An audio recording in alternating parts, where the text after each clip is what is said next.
to know. And in this case, did the global community have the right to know how the US military waged war in a foreign land? Collateral Murder, that videotape provides that answer. It shows more vividly than anything else how the United States waged war.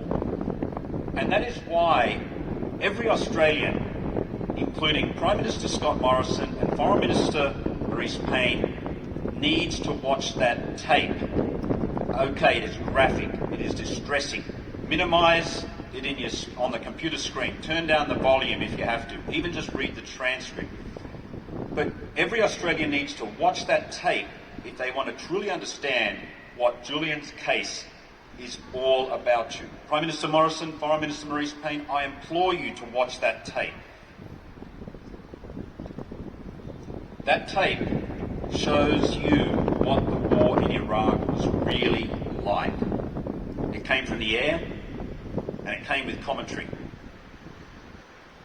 It shows a man wounded on the ground in the streets of Baghdad, trying to get up for 3 minutes.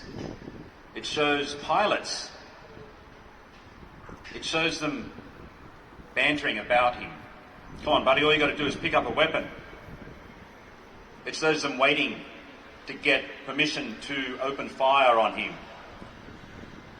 And when that permission is given, they open fire with 120 rounds of 30mm cannon from an Apache gunship, obliterating that man who was my staff member, Sayed Chum, father of 4. They obliterate the driver of a minivan who had pulled up to help him and wound his 2 children who are inside that van. It's a potential war crime.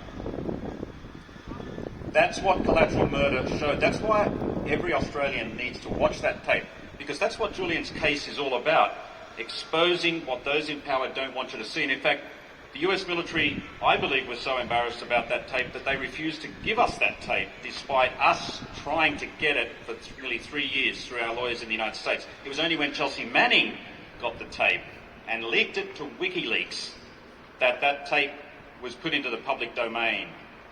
And that was thanks to Julian Assange. And for those people who say that Julian is not a journalist, well, Julian sent people to Baghdad to verify that tape.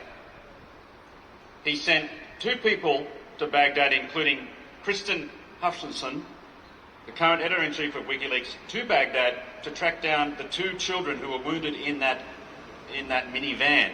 And they found those 2 people. So I think that sounds like the work of a journalist. I think people are getting too hung up about whether Julian is a journalist or not. I think we can have this argument and debate until the sun goes down. The question here is about the rights of whistleblowers to give information to publishers, and the rights of those people to publish that information and not have to worry about the state coming after them. That's what this case is about. And we've only got to look at, someone else mentioned before that Julian was awarded a Walkley in 2011.